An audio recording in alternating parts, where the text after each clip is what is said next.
সব ভাইদের কাছে একটাই কথা যে আমরা যার ভালো লাগবে, আমার ভালো লাগে যে আমার ভালোবাসবে মন থেকে, তার জীবনের চেয়েও বেশি, আমিও তার জীবনের চেয়েও বেশি ভালোবাসবো। যে আমার পাশে থাকবে, যে আমার দুঃখে সুখে আমার সাথী হবে, আমি তাকে বিয়ে করব। সে বুড়োই হোক আর জোয়ানই হোক, সে মন মানুষই যেমন আমার পিতে যেন আমার পছন্দ করে সে আমার পাশে থাকতে পারে সারা জীবন, আমি তাকেই ভালোবাসি। প্রিয় দর্শক, দেশ এবং প্রবাসে এই মুহূর্তে যে যেখান থেকে আমাদের ইউটিউব চ্যানেলটি দেখছেন সবাইকে প্রীতি এবং শুভেচ্ছা জানিয়ে শুরু করছি আজকের প্রতিবেদন। তো দর্শক, আপনারা দেখতেই পাচ্ছেন যে আমার সামনে একজন সুন্দরী আপু বসে আছে। এই আপুর জীবনের গল্প আমরা শোনার জন্য তার কাছে আসছি। তো আজকে আমরা জানবো তার জীবনের ভালো লাগা, ভালোবাসা, সুখের দুঃখের যে কষ্টের কথাগুলা। আপু, আসসালামু আলাইকুম। ওয়ালাইকুম সালাম। কি নাম আপনার? রেখা। রেখা, খুব সুন্দর একটা নাম। রেখা নামে কিন্তু আমাদের পার্শ্ববর্তী দেশ ভারতে কিন্তু একজন মানে সুনামধন্য নায়িকা আছে, হ্যাঁ, অনেক সুপারস্টার, ঠিক আছে। কিন্তু তার সিনেমা কখনো দেখছেন আপনি? দেখছি, নাম শুনছি ছোটবেলায়। ছোটবেলায়? হ্যাঁ, ছোটবেলায় দেখার কথা সে। তো আজকে আমরা আসছি আপনার জীবনের ভালো লাগা, ভালোবাসা, সুখের দুঃখের যে কষ্টের কথাগুলো আছে সেগুলো শুনবো। যদি আপনি একটু আমাদেরকে বলেন, তার আগে বলেন যে আপনি মানে কেমন আছেন, ভালো আছেন? ভালো আছে। ভালো আছেন। তো এই যে ভালো লাগার ভিতরেও আপনি যে মানে দর্শকদের সামনে আসলেন আপনার জীবনের গল্প শোনার জন্য, তো সেই জীবনের কথাগুলো যদি আপনি একটু মানে দর্শকদের সাথে শেয়ার করেন, একটু বলেন আপনার জীবনে এ পর্যন্ত কি কি ঘটছে আর কি। বলতে আইছি যশোর ভাইদের সামনে যতকালে আইছি, তখন আমার জীবনের গল্প একটাই। বুড়া বুড়ি মা বাবা আছে, ভাই বোন আছে। ধরো আমরা 3 ভাই 3 বোন, হয়তো 2 বোনের বিয়ে হয়ে গেছে, বড় আপার বিয়ে হয়ে গেছে, ছোট আপা আছে, আর 2 ভাই বিয়ে করে চলে গেছে, ছোট একটা ভাই আছে, আর আমি আছি। এই আর কি, এইভাবে আর কি চলাফেরা করে জীবন যাপনে। নিজেদের সম্পর্কে আর কি দুঃখের কথা বললে তো অনেকই হয়। একটা কথা হয়তো আমাদের দুঃখের কথা মানে ধরো নিজেদের একটা কাজ করতাম, তো বাসা বাড়িতে আসে কাজ করে, কি করবো, লেখাপড়া জানি না, তো গার্মেন্টস করতে পারি না, কিছু করতে পারি না। তখন এইসব মেয়েরা, আমরা আবিয়াতি মেয়েরা যদি ব্যবসা করি, আশ করি, মানুষের কত টিটকারি মারে, কত কথা বলে, তাই বাসা বাড়ি কাজ করি লজ্জার সংসারে চলবার জন্য, এই আর কি। আর মা বাবাটা আছে, যতদিন ছোট একটা ভাই বোন আছে, এটারে খাওয়ান লাগে, চলান লাগে, পাশে দাঁড়ান লাগে, তাই আর কি ওইভাবে আর কি কষ্ট করে আর কি চলতেছি। তো কষ্টের মাঝেও মানে অনেক সময় সুখ আসে, হ্যাঁ।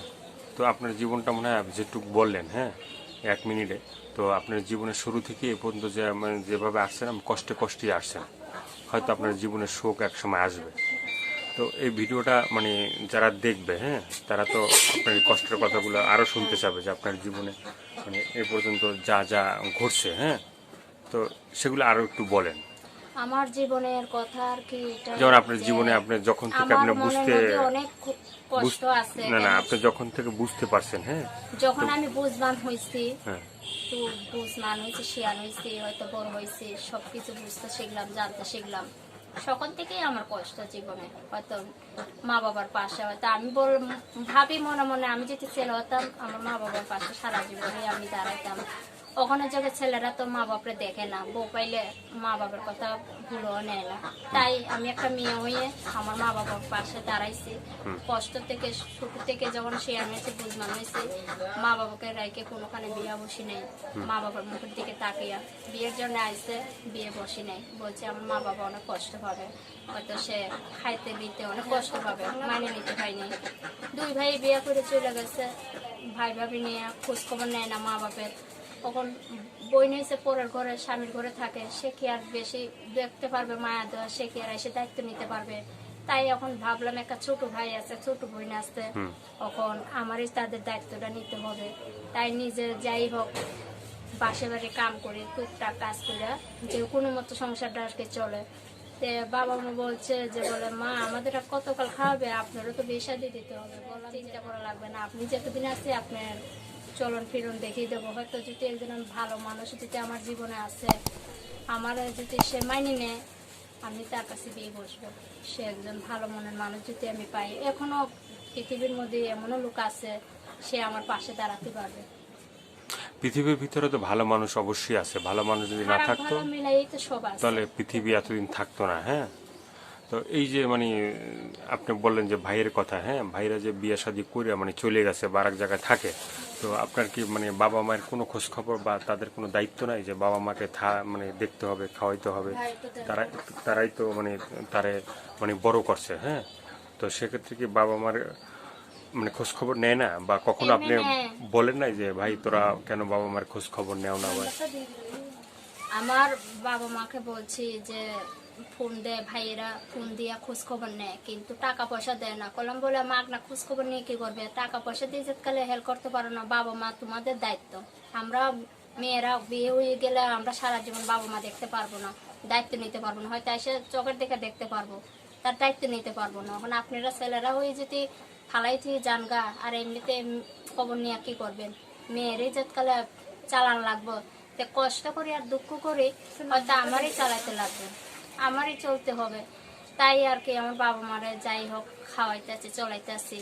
জীবনে কষ্ট অনেক হয়েছে আমার মনের মধ্যে। আজকে এই টিভির এখানে যশোর ভাইদের এখানে আসার কারণ একটাই, যে দেখি আমার জীবনে কিনে আমি একজন মনের আপনি মতো কি মানুষ। ধরনের একটা মনের মতো মানুষ চান? আমি কি ধরনের চাই, যে আমার পাশে থাকতে পারবে, যে আমাকে ভালোবাসতে পারবে, যে তারা আপন ভাবতে পারবে। সে যদি আমার মায়ের নিয়ে আমার পাশে দাঁড়ায়, আমার তাতেই চলবে। যে আমার দুঃখ কষ্ট ভাগ করে নিতে পারবে, মনের মতো হলে আমি তার কাছে বিয়েও বসতে পারি। এই যে মানে ভিডিওটা যারা দেখবে, হ্যাঁ, তাদের সাথে তো আপনি কথা বলবেন না। সবাই বলে কিন্তু যে টাকা দিলে কথা হবে, নাইলে হবে না। হ্যাঁ, অনেকেই বলে। ঠিক আছে, তো টাকা আমার যার যার মনের থেকে যে যদি খুশি হয়ে আমার দিতে চায়, আমার পাশে দাঁড়াতে চায়, আমি নেব। আর মন হয়েছে যার যার আবেগ, সে যদি আমার ভালো মনে করে যে আমার পাশে দাঁড়াবে, গরিব মানুষ, তারও কিছু দিয়ে হেল্প করি, সে আমার জীবন সাথী হবে। আমি তো সারা জীবন মানুষের সম্পর্ক তো একজনের সাথে করে, সবার সাথে তো আর সম্পর্ক করে না। বিয়ে করলেও একজনের সাথে করে। আমি চাই যে আমার পাশে যে আমার দাঁড়াবে, আমার দায়িত্ব নিতে পারবে, আমি তার কাছেই তো বিয়ে বসবো, সবার কাছে তো বিয়ে বসবো না। তো দর্শক, আপনারা এই আপুর কথাগুলো শুনলেন। শোনার পরে যদি আপনাদের ভালো লাগে, ভালো লাগলে ভিডিওর ভিতরে যেভাবে মানে কথাগুলো বলছে আপনাদের সাথে মিল হয়, তাহলে অবশ্যই তাকে ভালোবাসবেন এবং তার পাশে দাঁড়াবেন আর তাকে সাহায্য সহযোগিতা করবেন। আর দর্শক, আজকের এ পর্যন্ত। সবাই ভালো থাকবেন, সুস্থ থাকবেন, আর প্রতিদিন একটি হলে ভালো কাজ করবেন, আর কষ্ট হলে 5 ওয়াক্ত নামাজ পড়বেন। নামাজ পড়লে আপনার মন দিল সব কিছু ভালো থাকবে। তো আর এতক্ষণ যারা কষ্ট করে ভিডিওটা দেখলেন, সবাইকে বলি যে আমাদের চ্যানেলে যারা নতুন তারা চ্যানেলটি সাবস্ক্রাইব করে সঙ্গে থাকবেন। সবাইকে আল্লাহ হাফেজ।